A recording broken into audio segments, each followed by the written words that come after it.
Who was Jesus? Fingerprints of the Christ. This is Coffee, Cigarettes, and Gnosis. I am Abraxas.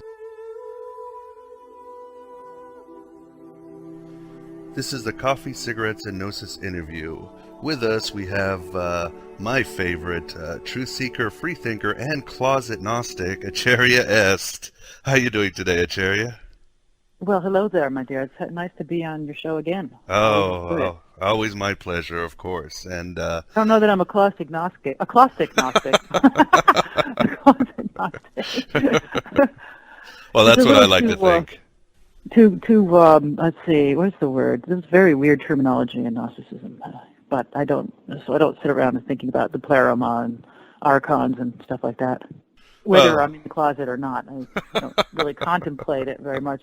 If you want to define Gnostic as someone who knows, which is what the word gnosis means in Greek, then I know a few things, so I guess I could be called Gnostic. I prefer to be called Gnostic than agnostic, which means I don't know. So they claim that if you want to appear really wise, then you'll be so humble like Socrates and say, the more I know, the less I know. I know that I don't know. But to me, that's just a bunch of false piety that smacks of hooey. Well, there you go. Well, I actually know quite a bit. Yes, you do. That's why I consider you a Gnostic. You have, as Elaine Pagels call it, it's an insight into things. That's what Gnosis is. And you have a lot of insight into things previously unknown, uncharted territory. So in that sense... recognizing that. Always do. But anyway, Acharya, why did you decide to write a third book concerning your favorite sun god? What is your obsession with you and Jesus? Well, you are speaking of my latest release called Who Was Jesus? Fingerprints of the Christ, which I published under my own publishing company called Stellar House Publishing, LLC. I'm very proud of it. I am, because it's hard work, boy. Just getting everything together and then finally ending up with it in your hands is, I really enjoyed it. Oh, I bet. So, anyway, this particular book, over the years, people would read ChristCon, The Christ Conspiracy, the greatest story ever sold, and then Sons of God, Krishna, Buddha, and Christ Unveiled, which is extremely dense and scholarly and heavy and hard for a lot of people to digest. And so people had asked me repeatedly to write a more readily available book, specifically on Jesus, that they could pass along to their friends and family members who were still involved in Christianity and might not be amenable to plowing through the other books. So what I did was I addressed basically just the New Testament texts, specifically the 4 canonical Gospels. I dug around in them, got the story, I encapsulated the main story using Matthew, and then I wrote different chapters on each Gospel about what the differences were between them and the similarities and which came first and so forth. Also threw in quotes from a number of almost 20 Christian scholars or New Testament scholars. Most of them are evangelists and apologists that I quoted in here to show that there are difficulties with a number of aspects of the gospel story and the New Testament documents, or texts as I call them, because they don't really document anything, it is my contention. They document the creation of a myth. I go into a great deal of exegesis or analysis of the texts themselves without bringing in the sun god mythos. There's a little bit of a hint in there where I quote the early church fathers retorting that Christianity is not sun worship. They actually had to write a screed against the accusations that Christianity was sun worship. So, where there's smoke, there's fire. You don't go out of your way to protest against something unless you've been accused of it. So, and I don't even see it as an accusation, because sun worship is far more logical than worshiping a guy of a particular ethnicity who supposedly lived 2,000 years ago. So anyway, that's the reason I wrote it. Yeah, and what I liked about it, it's a really, really good, concise, yet approachable handbook in understanding Jesus and the canonicals from all sides. I mean, you break it down, it's not like 1,000 pages, scholarly, Dominique Crossan kind of book. And it's something great you could carry around even if you're not, an expert at it. But why in the book, as the book goes on, you kind of lay a trap, because towards the end of the book you really let him have it. You really just go wham. Yeah, I did. You noticed that. I started off really gently because I'm trying not to alienate people off the bat, although I do hint at it because I really don't want to be accused of, as you say, laying a trap.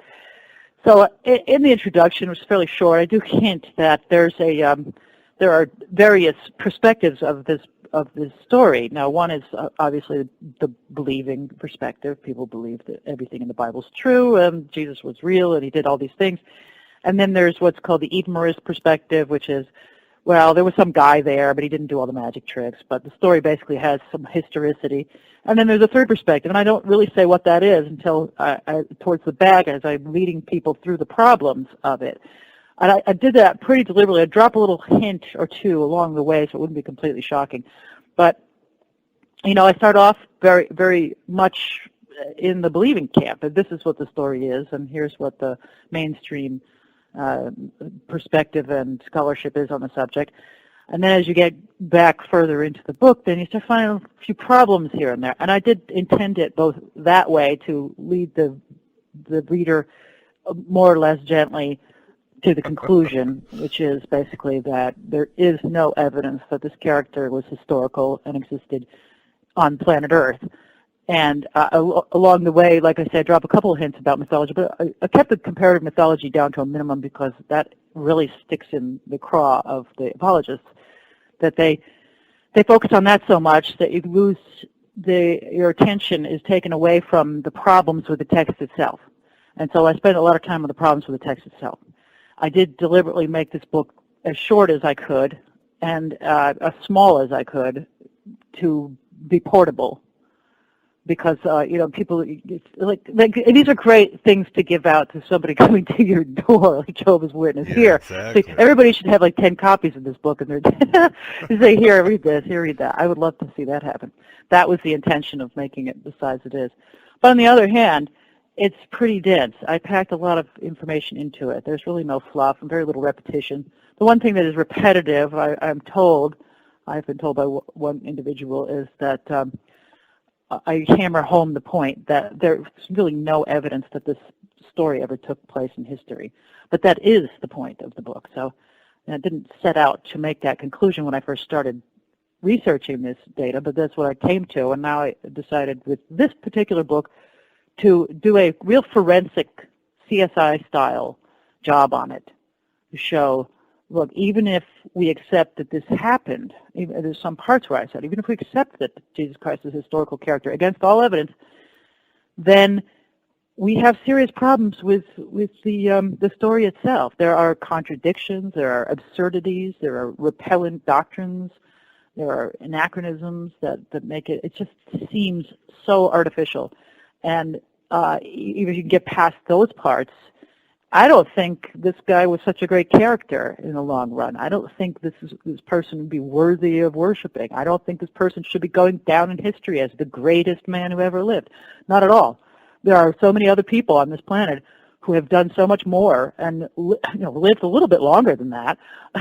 We're talking, 33 at maximum that this person supposedly lived, and accomplished people. Other people have accomplished much more. So why are we so agog about this particular character, whether or not he was real? He's just not. I don't see him as the greatest role model. Other people have managed to live their lives much more smoothly and with less trauma and carrying on than him. And these repellent doctrines are hard to overlook. I mean, we can't just overlook the fact that he supposedly said things like, unless you hate your mother and father, you can't follow me. Unless you, and not a word condemning slavery.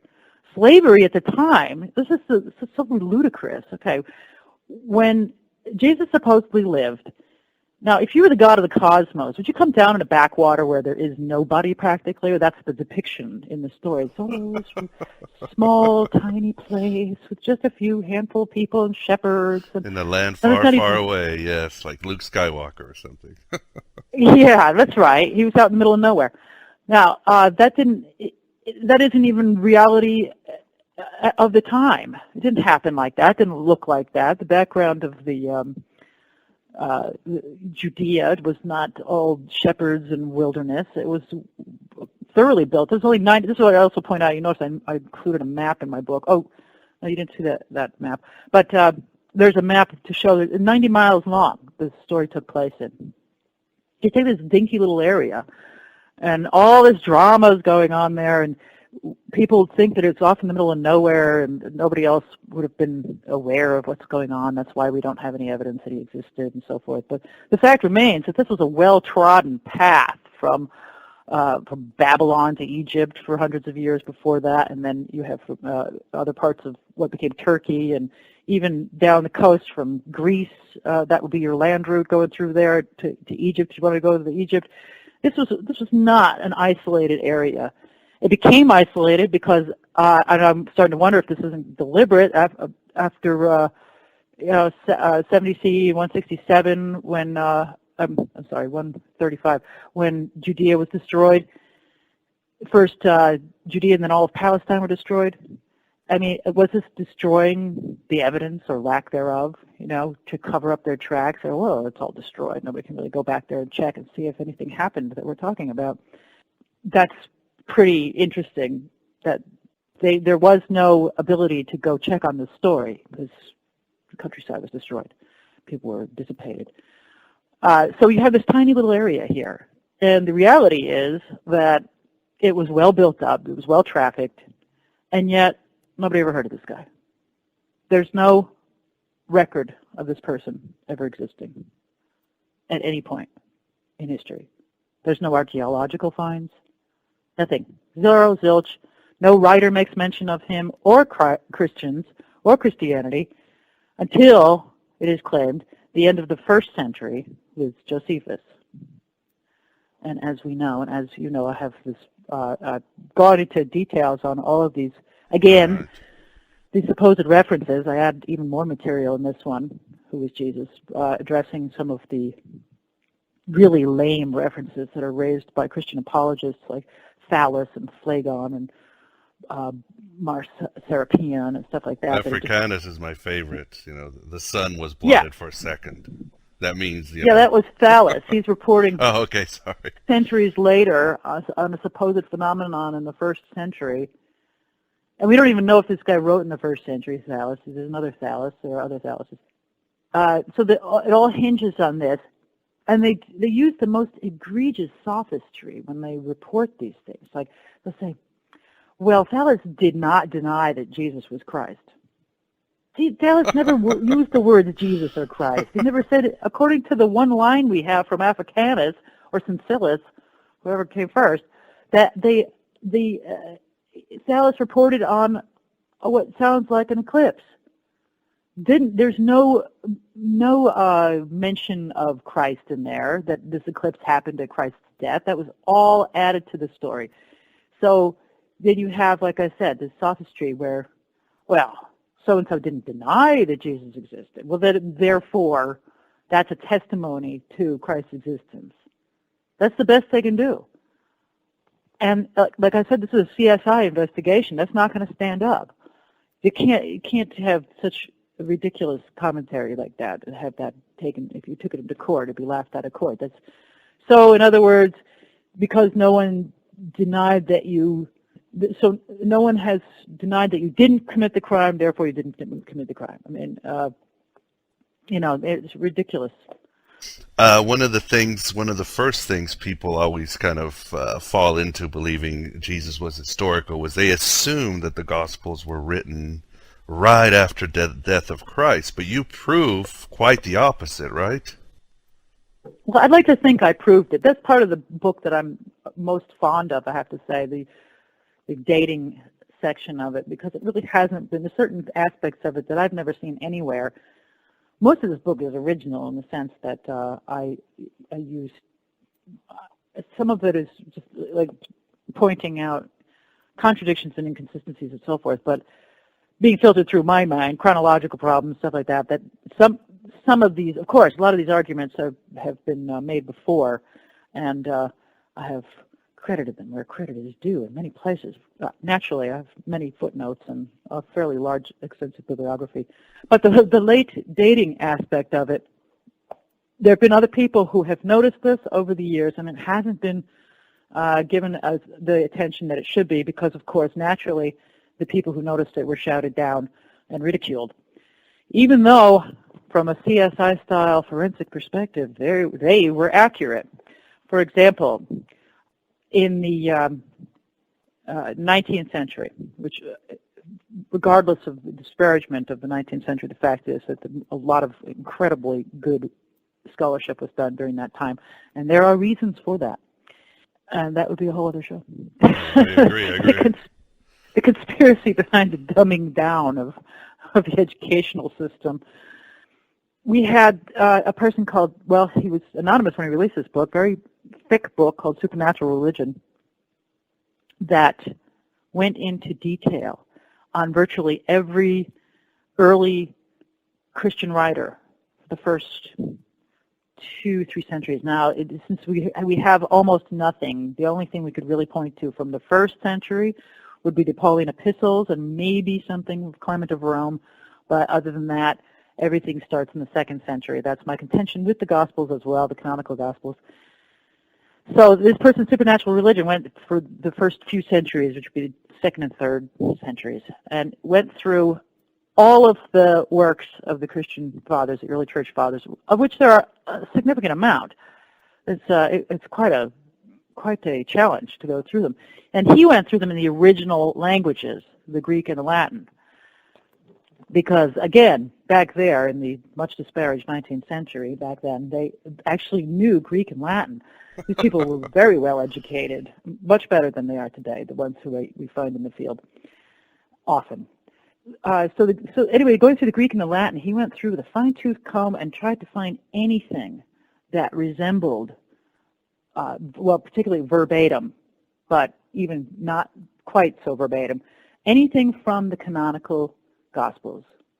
And he found absolutely nothing until the last quarter of the 2nd century. There is nothing. Now, we could do this today. There's something called the database, I think it's called Lingua Graecae, but it's all of the books in Greek, in the original Greek, all Greek texts dating up until I think it was around 600 CE, which is also known as AD, that you can, it's a searchable database. It's incredibly expensive, but I would love to have my hands on it, of course. So you could, in effect, put in a Greek sentence from the New Testament and see if it shows up verbatim anyway.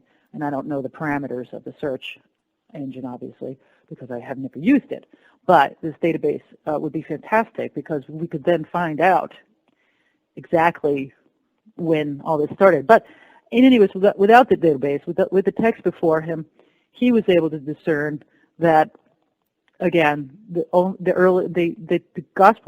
canonical Gospels cannot be found in the literary record until the end of the 2nd century, beginning around 170. Now, the conclusion of Supernatural Religion was not precisely to date them then. He just pointed that out, and he tried to, so much anger was directed his way that he tried to say, look, I'm just pointing this out. I'm not making any conclusions as to the date. Fast forward a little bit to Charles Waite in the History of the Christian Religion in the year 200. Now, he takes that research, and he goes with it and says, well, I am putting dates to it, and the dates I've come up with are the ones that I use in my book, which are, again, the last quarter of the 2nd century. So this is Charles Waite's conclusion of what the dates are. Now, we know what the mainstream puts the dates at, that they tried desperately to get them in the 1st century because, of course, they want to get it as close as possible to what supposedly actually happened. And so there's a wishful thinking dating that is really not based on scientific evidence. It's only based on the a priori assumption that the gospel story occurred. So once you make that conclusion, then you have to think, well, what's the earliest we can put these Gospels at, because they have to have been written by supposed eyewitnesses and or disciples who saw whatever they supposedly saw, and then the others were just like Mark and Luke were buddies of somebody who supposedly saw something. So even those two are not eyewitnesses. Wishful thinking is trying to put Matthew at 37 CE up to 100, and then Mark to 40 to 73, Luke 50 to 100, John 65 to 100. So the maximum they'll push this back is 100. And the later scholarship by they call more liberal, with Mark, for example, being the earliest one and dating to around 73, they claiming, well, this obviously isn't a prediction of the destruction of the temple, so it's a recording of the temple's destruction after the fact, so it had to have been right after the temple was destroyed. And so then they work backwards from there, but that's also based on wishful thinking. There is no real evidence. There is no external, the only thing they're going by is internal evidence, which is assuming that it actually happened, that this guy really existed at the time that he supposedly existed. So then we can't push it any much further out, because John is supposed to be an eyewitness. He must have died by then, so the latest he could have written is about 100. He's probably an old man by then. And that's, like I said, it's internal evidence only. So if you factor in the external evidence, however, you find inferences to earlier texts such as the Gospel of Matthew or the Logia of the sayings of the Lord, a sayings gospel attributed to Matthew in Hebrew or Aramaic by Bishop Papias, supposedly saw this thing. Now, this text, this book, is still not evidence of the canonical Gospels. It seems to be different. It's definitely different than the canonical Matthew. So that is not evidence that the canonical Matthew existed at that time, which would have been the early part of the 2nd century.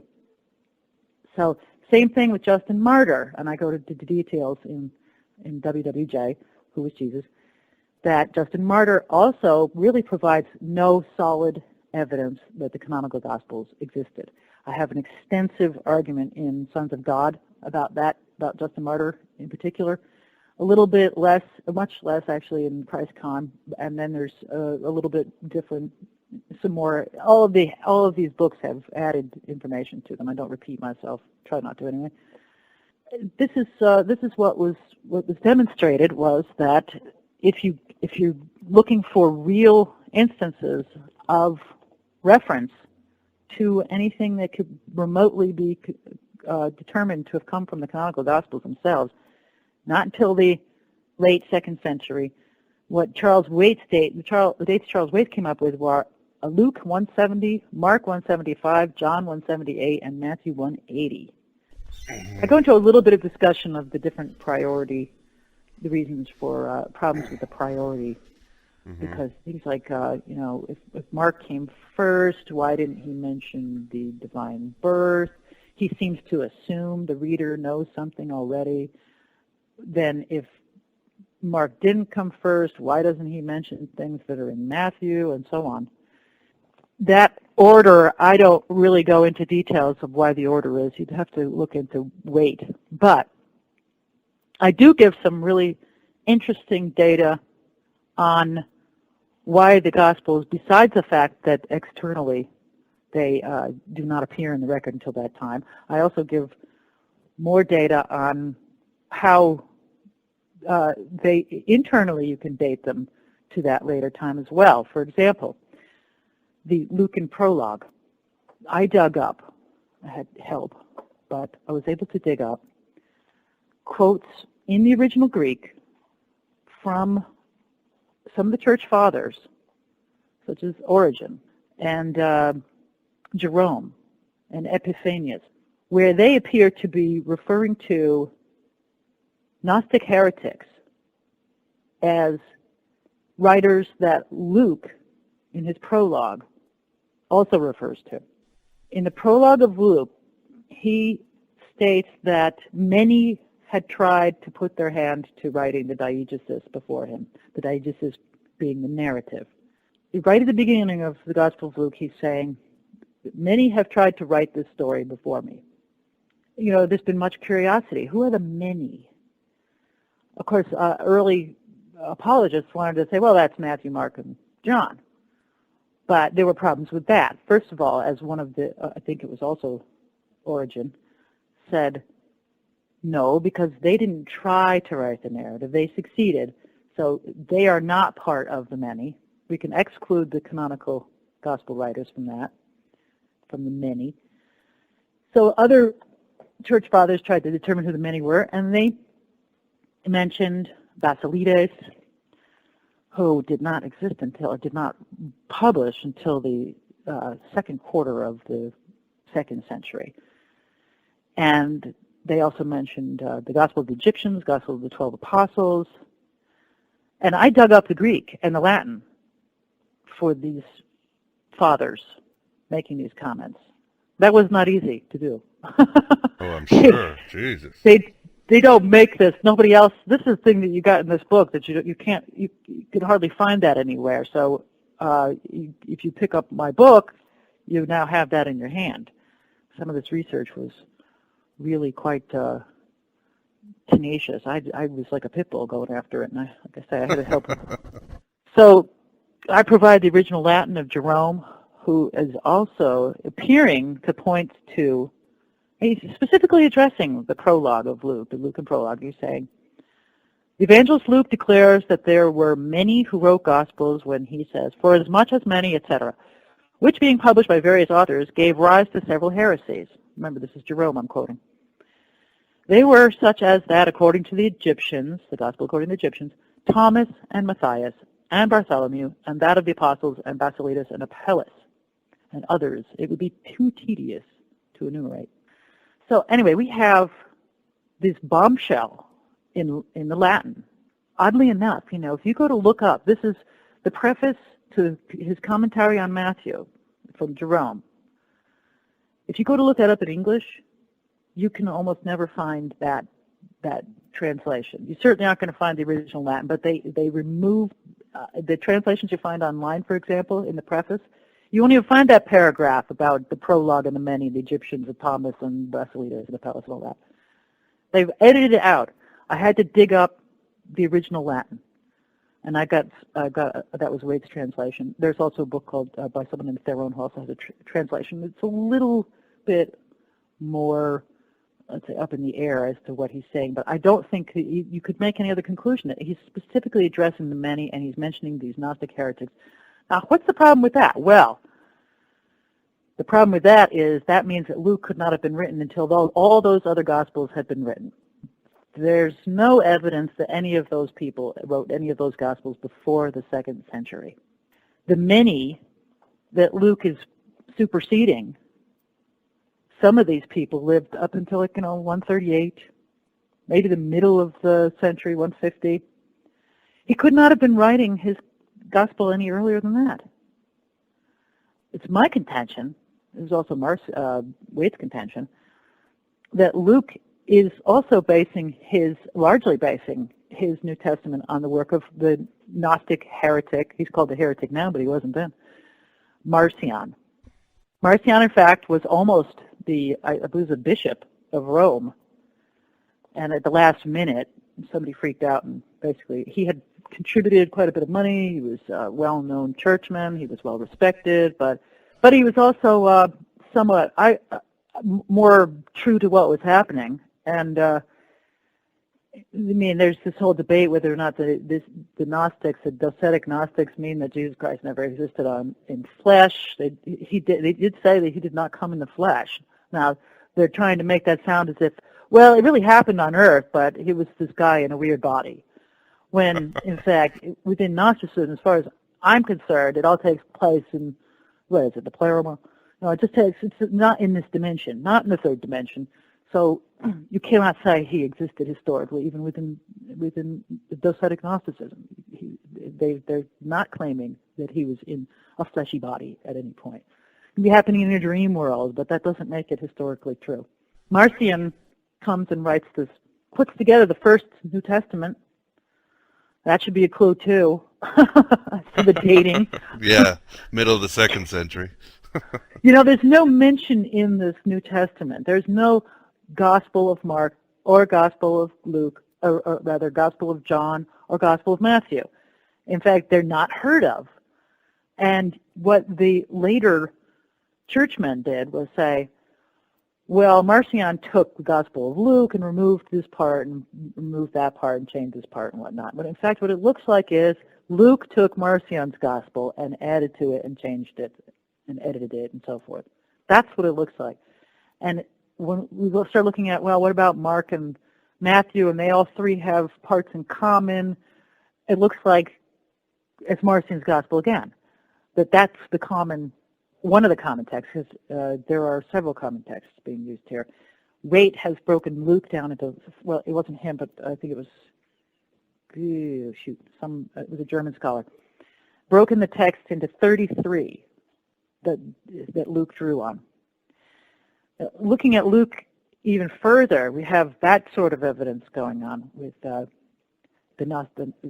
Marcion, and then we have the other Gnostic heretics. And then who's this character Luke is addressing, and also the author of Acts, which is pretty much the same person, but it's quite possible that they had been interpolated and edited and whatnot. But both Luke Acts refer to this character named Theophilus. And there's been a big debate, does Theophilus just mean God lover, or is it a real person? Well, it's my contention is not only is he a real person, but he was the bishop of Antioch. It just so happens to be at the same era when the Gospels first make their prominent entry into the historical record at the end of the 2nd century, again. So if you combine all of this evidence, Theophilus, the heretics, the fact that all of a sudden, in that last quarter of the 2nd century, everybody starts writing about the Gospels, making commentary on them. We go to the Gospel of John. There's also more evidence of its late dating. That late dating, I mean. For example, it's supposedly written against Cerinthus. Cerinthus, another Gnostic heretic, appears to have written in the middle of the 2nd century. However, because of that admission by Jerome, for one, that the Gospel of John was written against Cerinthus, the wishful thinking daters are trying to put Cerinthus back to 100. He must have been alive before John, therefore. So if John didn't die until 100, then Cerinthus must be around 100 too. So it's all wishful thinking again, no basis in scientific fact. At that point, when the Gospel of John is released, all of a sudden, well, what I contend it was released, and that's when you start finding it in historical literary records around 175. Then all of a sudden there's this flurry of activity to defend it by Irenaeus, for example. And then after that, you have all kinds of commentaries coming out on the Gospels, the canonical Gospels. Before that, nothing. I mean, if you had released a book, when you first release a book, and it's attacked like that, I mean, it all usually happens at once if it's getting any kind of attention, and we know that they did get attention. And there's also kind of this pet project thing going on with Irenaeus, as if he had something to do with this book. His defense of it is so fervent. So it all seems to be that it all happened at that time. As far as the late dating of the Gospels go, interestingly enough, Miguel, I don't know if you know this, but in Price's, in his latest, not quite his latest, but one of his latest books, the pre-Nicene New Testament, where he's translating all these texts from the Greek, he is thrown his hat into the same ring of the late dating of the Gospel. It doesn't go as far as giving them dates in the last half or the last quarter of the 2nd century, but he thinks Marcion was the source of Luke. So we're talking in Ur Lucas, Ur Marcus, around 150. And that, I mean, that's, there's not too many scholars today who are willing to go out on that limb. I'll take that as a nod that I'm not completely mad, but I never thought I was. On this subject, I'm telling you, if you look at it forensically, CSI style, not just an opinion based on whether or not we wish it to be true, but that you start looking and say, look, where is the evidence? There's no physical, literary, archaeological evidence of the existence of the canonical Gospels until that time.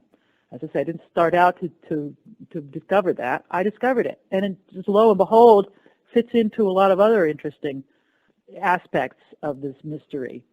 If you have this story and it actually happened in time, in the order that it was claimed, the beginning of the 1st century, then we have all this stuff as far as comparative mythology that starts to become problematic. Just so happens that this starts to explain the comparative mythology too, as for example the influence of Mithra. You know, if you date Jesus' advent to before Mithra was really prominent, which happened largely in the 2nd century and onward, then you're like, well, that obviously Mithra isn't copy Christianity. But in fact, there's no evidence of Christianity having, they say there's no evidence of Mithra, and there's no more evidence of Christianity being around at that time either. It looks like they were pretty neck and neck. But there were other characters that I claim, and others have asserted, were that Christ was predicated upon these characters. For example, Asclepius. We just happened to find that the Gospel of John seems to be mentioning a monument in Judea to the god Serapis or Asclepius, who became merged. Where was that in the Gospel of John? He talks about a building with 5 porticos. Oh, okay. I know and what that is. There is no building of that description in, say, Josephus. So we're talking around, the end of the 1st century. There is no building in the record. In fact, it doesn't appear until around 135, after Judea is destroyed and rebuilt now in a more classical Greek fashion by Hadrian. So there's a little more internal evidence that John was written later than 135. He's all of a sudden mentioning this building that seems to be a healing sanctuary for Serapis and Asclepius. Well, lo and behold, what does Serapis Asclepius, they're mentioned, Asclepius was strictly a Greek god, strictly I say, but as opposed to Serapis, it was a conglomeration of Osiris and Apis, but this figure was created in, so overtly by the priesthood that everyone knows that, well, yes, they merged these 2 gods. I'm saying the same thing happened with Jesus Christ, that they did the same thing. They made up a new god to merge different cultures. Serapis was created specifically in Egypt to accommodate Greek as well as Egyptian worshippers, but also the Jewish worshippers. So they have this Serapis character who just happens to be, and he's associated with Asclepius, who was the healing god, who was wearing white robes, and Serapis too was wearing long, curly black hair with a beard, looking exactly like the images we have in our minds of Christ. The earliest images of Christ were fair-haired and beardless and young, but this one, the one that we have most in our mind, as far as I'm concerned, is a direct lift from Asclepius. And then now we have here the evidence that, sure enough, Asclepius or Serapis were popular before Christ supposedly existed, or rather before the story becomes known at the end of the 2nd century, where it starts really getting known in that area. It's just really interesting how much you can uncover when you start looking really closely at the story, not just accepting. You hear these things like people say, well, so-and-so is a liberal scholar, like Croissant, and he doesn't think that Jesus didn't exist. Well, first of all, he's a Catholic. I think he would claim to this day to be a pious Catholic. And a priest. Was it not priest, or is it Meyer I'm thinking of? Those two are very confused. They get confused. But they were both serious Catholic scholars. They're not atheist scholars. So obviously they're not going to say, even if they were atheist scholars, they're not going to just say, well, I don't think Jesus existed. But they do that, even though they make these conclusions, they do that without any real solid scientific evidence. It's just based on hearsay. It's based on, well, we believe it because we were told it was true, and I don't see any evidence to prove it. And all sorts of other arguments that are really just sophistry and not. I want to see clear-cut evidence. Like I watch CSI Miami. That's what I keep referring to. I really like the show. Now, I want to see, that's what I'm doing here, looking at it very closely like that without a prejudice either way. If I found something that could show me that the canonical Gospels, for example, really did exist prior to the end of the 2nd century. I've looked at the Rylands fragment. It's not conclusive. Definitely not conclusive. It's something like 4 lines from the Gospel of John. It just does not fit. It also doesn't have to be dated to that period. It could be much later. It could be the end of the 2nd century, in fact. So I go into the details on some of the papyri as well in WWJ. Cherry, we could probably take a whole nother show in all the contradictions, and there's plenty of websites where people can look for the contradictions in the Gospels. But what most people never realize is the blatant anachronisms in the canonical Gospels. What are some of the main ones? Well, that one that I just discussed about the building in Jerusalem that John includes in his gospel that apparently was not there until 135, after 135.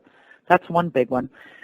The general depiction of the gospel story is fallacious. You have this notion that it was set in this, rolling fields and hills with all the shepherds running around and Stone Age agriculture, and just it's not set. It's set in a Judea of 600 years prior, possibly. It's something like we would depict, modern America in the Middle Age England. It's like, what? It doesn't fit at all. People running around here speaking Shakespearean English.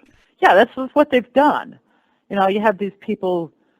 It's really anachronistic. They use anachronistic terminology for the towns. They weren't named that at the time. What they've done was they've used the Septuagint, the Greek Old Testament, that was translated sometime 2nd, 3rd centuries before the Common Era. And the writers of the New Testament used that text. It's my contention, they weren't even in Judea, the writers of the New Testament. They didn't even know the area that they were looking they're using the Septuagint and writing the names of places and the general feeling it got from that. Of course, now that's a translation of a text that was written. Many people claim it was compiled after the Babylonian exile. So it's not even, 6 centuries before the Common Era. So that's why it appears to be, the story is set 6 centuries before the Common Era.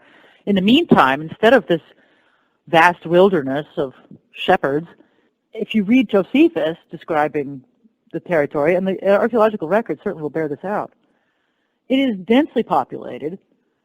There are structures everywhere. There's really no place for shepherds to be romping around. Like I said, it's been well-traveled for centuries. It's not this little isolated place. On the one hand, there are numerous statements that Christ was famed far and wide. The king of Syria knows about him. He's famed far and wide. There's numerous contentions of that in the Gospels themselves. I list those, by the way, as well. And then there's no mention of him in the historical record whatsoever by anyone, including Jews who traveled to the area. Some of them lived there. Josephus was there. Someone like Philo. Yeah, he was very keenly there. Interested. Yeah, he was keenly interested in the history of the time, and he was there. Supposedly, he was alive during when Christ was supposed to have been crucified, and didn't hear any of these tales. Nothing. And that's even more astounding because Philo wrote extensively about the Word, the Logos. He combined Jewish concepts. In fact, that's where they got this concept from, largely from Philo. He combined Jewish concepts with Greek concepts. And presto, you have Jesus Christ. Oh, and that's the other thing, too. In the Greek Old Testament, prior to the Christian era, this is already in existence, the name Christos is mentioned dozens of times. This word Christos is associated with a number of characters, including King David, Solomon. So you have already being called Christ, and you have also Jesus dozens of times. Joshua in the Septuagint, the Greek Old Testament, the name Joshua was already translated as Jesus in Greek. So you already have that name, and Christos, to have Jesus and Christ in there. So the readers of the Septuagint are already aware of these names. Then there are other texts, like the pre-Christian wisdom sayings of Jesus. Oh, some guy named Jesus had sayings. Okay, so could it be that some of the sayings of Jesus, the New Testament, are from that Jesus, pre-Christian? That I go into a little more detail in other books, but not in this one, WWJ. But I do discuss other anachronisms. Yeah, We know that famous Quirinius' census, that's a big brouhaha. Got a little bit about that. Also, there's a couple of misstatements by Christ as supposedly the omniscient Lord of the cosmos. He doesn't seem to know, for example, if the high priest during the time of David was Abiathar or Ahimelech, things like this. Also, Christ seems to be, he's quoting from the Septuagint, not the Hebrew Old Testament, in which there are some really, it's a translation of a difficult text, so, there are mistakes in it. So he's actually backing up some of the mistakes that are, because it's my contention that what the New Testament writers did was take the Septuagint and patch that together with other texts that they found and with concepts floating around the Mediterranean at the time. And that this character, Jesus Christ, is a fictional entity, and he didn't say anything. They're putting all these words into his mouth, and that's why he can make mistakes. Yeah, there's also some words. This I really would like to see more of a study done. The word for synagogue was not used in the context of having a temple in your house, so to speak, a synagogue, until after the destruction of the temple. So all this yakety-yak about synagogues in there is anachronistic. There's certain words that were not in use at the time for that meaning when these gospel writers supposedly were writing this stuff down. I'm sure more of that could be figured out. If we were to look at it, you look at the 100 years ago, English is a little bit different than today. Not that much. 200 years ago, more so. 300 years ago, obviously. Get back to Shakespeare and Chaucer, and then Chaucer before that, and it really gets different. But still, there are certain characteristics of our speech today that are different from 100 years ago. So if you have these gospel texts actually being written at the end of the 2nd century, by reading them in the original Greek and putting them side by side with other examples from the era they were supposedly written in, you should be able to see a difference in the writing style. Now, they change from writer to writer, of course, as well, but you get a feel for it just like you do with reading older texts. They using more antiquated language. That's how they can determine which Pauline epistles were written first, or that they were written before the canonical Gospels, because they have a different feel to them, more antiquated language in some ways.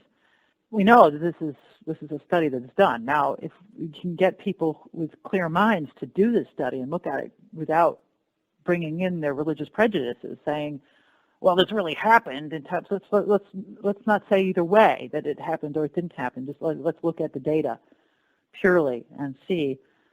That looks more like it was written at the end of the 2nd century. It just has a feel about it. You read it. The Greek is more of that era. I'm sure that there are people out there today who, actually not that many people know that Greek all that well anymore, but there are still some scholars who, if they could toss away their preconceived notions and look at it like that and say, yeah, this is not going to fit into the middle of the 2nd century. There is no way, if you read what I've put together on Luke, for example, there is no way you can fit Luke into the middle of the 2nd century. No way, Jose. You're going to tell me that the Gospels of Apelles and Basilides and the Egyptians and Thomas and Bartholomew, those were all written before Luke in the middle of the first century? No, definitely not. How are these heretics? Who are they? All of a sudden they spring up out of nowhere shortly after Jesus died and start writing their fanciful texts? No, the fanciful texts were first. He's even saying that. These absurd Gnostic texts that clearly are not meant historically. This is to claim that the Nag Hammadi texts provide any evidence of historical Jesus. You get laughed out of, the halls of academia. Right, very true. And so, if Luke is saying that those texts were first, then you have a clear-cut admission that the fanciful tales were first, and these are not historical texts. So again, it's our contention that this fantasy was up in the air, so to speak, with Gnosticism. They were not writing about, the Egyptian connections they loom large on the horizon, especially when you start getting into Gnosticism. It's fantastic. This new book that I just released, an ebook based on claims in the fabulous Zeitgeist flick that's been going around the internet, I just cobbled together. I could only cover a few of the aspects of the Horus myth that many claim has influenced Christianity quite a bit. But even there, we have quite a bit of Gnostic Egyptian Christian art, or as you would expect it. Your frequent listeners will know well about Gnosticism from your many great shows on the subject. Thank you. That Gnosticism incorporates language from, I don't know how many cultures. I lost count after a while, but you have of course the Jewish, you have Jewish language, so you have some Hebrew in there, probably Aramaic, right? And then you have Syrian. All those three slightly different but related. Then there's Greek and Egyptian, and is there Latin in there? I'd have to look more closely. I think there's certainly inferences of Sanskrit, if it's not Chaldean, which is kind of seems like a bridge between Hebrew and Sanskrit. And so what they've done is take language. This is how you would create a whole new culture that is a hybrid of everything else. You take all the languages and merge them together, and they've done that with all these bizarre terms. And of course, within that, you find hybrid Egyptian language as well. In the artwork, too. And isn't it odd that one of the things I show in here, I do delve into a little bit of, in Who Was Jesus? I delve into a little bit of comparative mythology. I wanted to just make it some really solid stuff. I didn't want to bring anything that was going to weaken the case, obviously. But the one thing that strikes me so obvious is the story of Lazarus, only found in the Gospel of John. You would think this would be newsworthy and would make it into the other Gospels, that Jesus had raised a dead and smelly guy from the dead.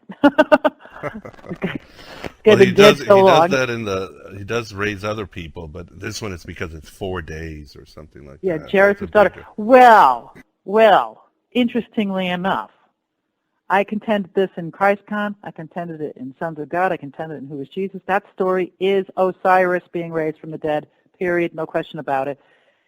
Horus, in, the Book of the Dead, calls forth Osiris from the tomb after 4 days. This is an Egyptian story, an Egyptian story. Now, in the Gospel story, there are two, a Mary and a Martha, standing by. Osiris' sisters. Well, in the Egyptian story, there are the two Mertas. Martha, Mary, Merta. Sounds a little bit familiar. Yeah, slightly. And they are Isis and Nephthys, and they're called Mertas. They just happen to be Osiris' sisters. Sound a little familiar? Slightly, yes. Slightly. And here's another interesting little tidbit. Osiris we find in Judea, and he has the god appellation appended to his name, El.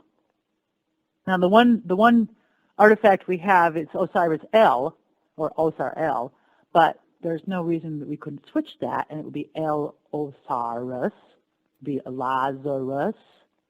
That's how you break it down anyway. It's El Azarus, El Osiris, El Asar. His name is Asar or Azar in Egyptian. And it's interesting that this story is only in the Gospel of John, of Lazarus being raised from the dead. If it was historical, you'd think they would all be jumping on it. They would be like, well, yes, they raised Jairus' daughter, for example, in Luke, is it not? But the thing is also we have in the Gospel of John, I contend, was written probably in Egypt, probably at Alexandria, for an Egyptian audience.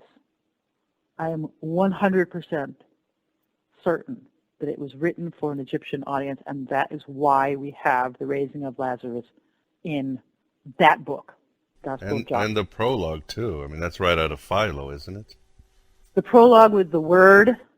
Well, interestingly enough, too, in the Egyptian mythology is this character named Anubis, who has this whole role as Massey calls him the baptizer, but he is he dips Horus into the lake, the heavenly lake, and like John the Baptist. And the thing is, this is something that I'm doing some research on for a follow-up book, Christ in Egypt, which is inspired by what happened with the Zeitgeist material and the new ebook that I did on that. But the whole Egyptian connection is so supreme, especially with the Gospel of John, that this character, Anup, you see, if we were to take this whole story, the Christ mythology, Christ myth, out of context, well, the way they've put it, the people who have promulgated it as historical have it in this ridiculous rinky-dink context of having no influence from the outside world, this tiny little place. It's just empty of people in Judea, 90 miles. There's no influence. Somehow they had a little force field around them. There was absolutely no connection with the real world outside of it. If you put it into context in the Mediterranean, and you have all these myths going on, you have serious civilization. Just watch Gladiator, okay? Man, you really need help on seeing how massively built up the Mediterranean area was. Let's look at the Egyptian at the time. It was already in decay, but it was massive. It wasn't this just little isolated world. It was cosmopolitan. The Mediterranean at the time was cosmopolitan. They had a brotherhood all around it that was well organized, competing, always competing, just like today. But they still exchanged. And this is where Paul is going when he goes to Ephesus and Corinth and even Athens. He's going to the seats of the brotherhood, mystery school seats. This is all going. It's very sophisticated. It's not this little dinky place in the backwater where nobody knows anything. And you got illiterate fishermen as your illiterate fishermen. I'm not following these people. What do they know? I mean, I'm sure there's illiterate fishermen who are very wise, but I don't think that God would choose to come to Earth and hang around with them and say, let's go out and create a religion globally. I mean, why don't you go right to Rome where the problems really are? I was talking about the slavery thing before I got off track with the slavery. There's massive, horrible slavery going on, and instead Jesus shows up to, wow some elders in Judea in the temple there. It's like, what? Go to Rome and save the slaves. What the heck is that all about? That's ridiculous. So, there's no condemnation of slavery. In fact, there's encouragement of it. Just continue to be slaves. Don't rock the boat. Remember, you represent the Lord. So anyway, we have in Egypt this whole thing going on. We have this huge library and a university, and we have Alexandria, this town, and it's got 50% Jewish population at the time. So a significant amount of people. And you have all these gods of the Egyptian culture. And not only in Egypt, but by the 1st century, they're very popular in Rome as well, including Isis. Isis was huge in Rome. Arguably, at that time, she was the most popular divinity in the whole Mediterranean area. Along with her is this little character called Anubis that nobody really knows about. Now, if you put all this into context, you realize that Anubis was also extremely popular in a sense that he's associated with Isis very closely. He helps Isis find Osiris. He's Osiris's embalmer. he's a very prominent figure. Now, if you're going to usurp someone else's religion, you will have to take these prominent characters and do something with them. They're not just going to be given up. I'm going to say, oh, I liked Isis yesterday. I think tomorrow I'll start worshiping the Virgin Mary. No. The Virgin Mary is directly based on Isis for the reason that the people who created this story knew that they weren't going to give up the Virgin Isis, who was also called Mary, Mary meaning beloved in Egyptian. So they're going to take the most popular characters and they're going to turn them into disciples, saints, prophets, patriarchs. This has already been done in the Old Testament. The Jewish scribes were well skilled at this already, the priesthood. They'd done this with several gods, Moses, Joshua. These are tribal gods. They took the tribal gods. The Yahweh people said, well, we have to demote your gods into patriarchs. They didn't necessarily say that kindly. They probably said it with, blunt force. Probably, yeah. But we will incorporate your God. We'll just make him into a patriarch, and then we'll say that all of the godly adventures that he had, like making the sun stand still, which happens to be the name of the word for solstice, or the meaning of solstice. We'll just say that really happened on Earth, and he was a patriarch and so forth. The same thing was done with the Egyptian gods, including this character Anubis, who's, as far as I can tell, I haven't patched it all together yet, but because it's difficult. It's very difficult to patch this stuff together when you have thousands of years of degradation and dust collecting on everything you see and destruction. And also, there is no ancient encyclopedia that you can turn to and look up entries for, let's say, Horus. Oh, yes, I see, right here. It says, we Christians took Horus and turned him into Jesus. That text does not exist. That's what the critics want me to come up with. I can't come up with that text, sorry. I can come up with intimation Christ was born of a virgin. You're right. saying then that the sons of Job were depicted as being born of a virgin, crucified, and resurrected. This is Justin Martyr. He's trying to say, we're not insane. We're not saying anything more than you are. But he's admitting then that there are these pre-Christian predecessors with the same motifs. Well, being a diligent forensic archaeologist, that's right, I'm a CSI, I'm looking at this. This is a crime scene. There's no doubt about it. As far as I'm concerned, it's a hideous crime. I mean, it's a typical crime. In the priesthood, I'm sure they thought to themselves, hey, look, all the gods are made up anyway. We have a clear-cut instance here with Serapis where the priesthood sat down and said, let's make up another god right now to incorporate these different cultures so they get along. Well, they did it again. They'd done it before, they did it again.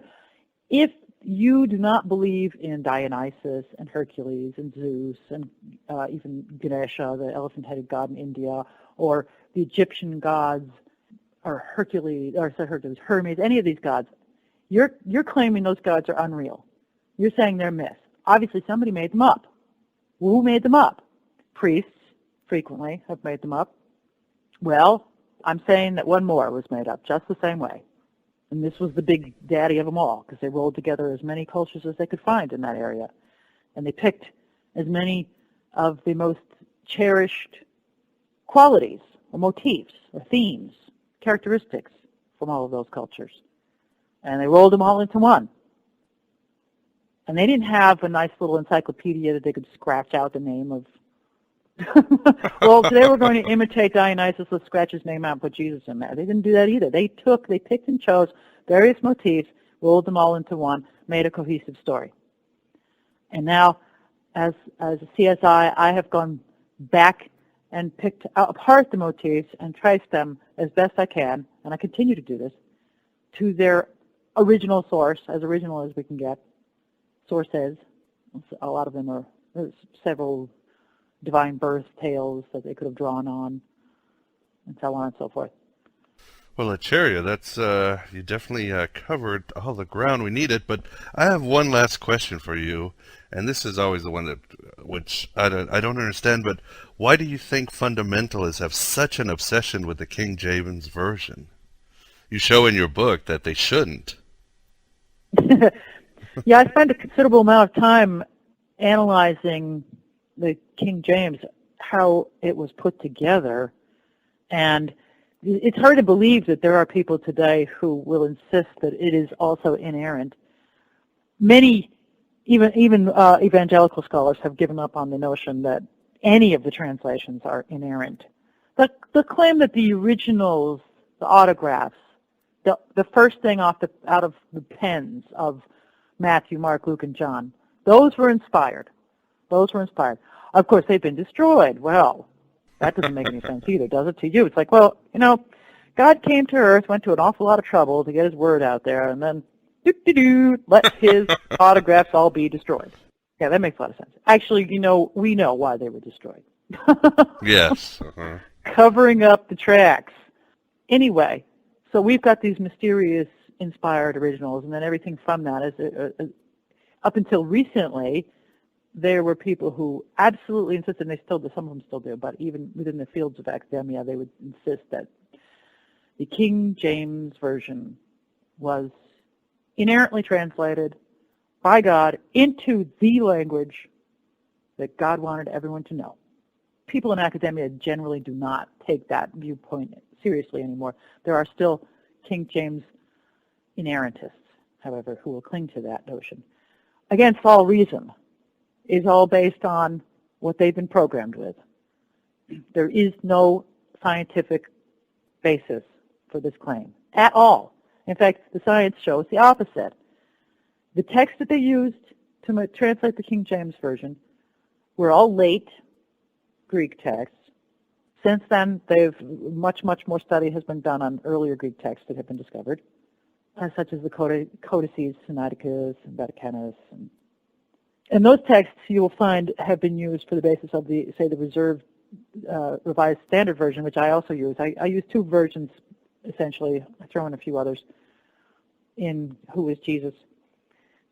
The Revised Standard Version, the RSV, is based largely on the earliest Greek texts in existence. And you find some really interesting admissions throughout them that this is not in the original. But this is what I do too. I show a bunch of different phrases, sentences, important concepts that are not in those original Greek texts, somehow made their way into later Greek texts that were used for the basis of the King James Version. The King James, it was based on something called the Textus Receptus. It was put together by Erasmus, and he cobbled it together with a couple of the Greek texts that had been compiled, I think it was in the 12th century. He didn't have an ending for Revelation, so he went back to Jerome's Vulgate edition, and he translated the Revelation into Greek first, and then he translated it into English. And that's supposed to be the inerrant Word of God. And they're going to claim that, that all these people were inspired who translated it. Well, if they were all inspired to translate, why not have one translator then? There's something like 70, there's a slew of translators working on the King James Version. They had to carefully compare them to each other. They translate one section, somebody else translate one section, they compare them, go back and forth. If you can if God is all omnipotent and can inspire somebody to translate, just have one person do it then. Absolutely perfectly, one shot, no problem. Why do you need all these checks and balances from humans? It's a big mess, and I show that, what a big mess.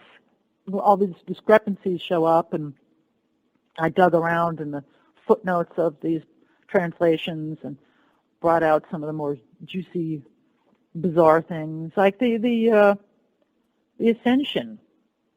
This is a really critical part of the gospel story, and yet it's not found in Matthew, and John also omits it.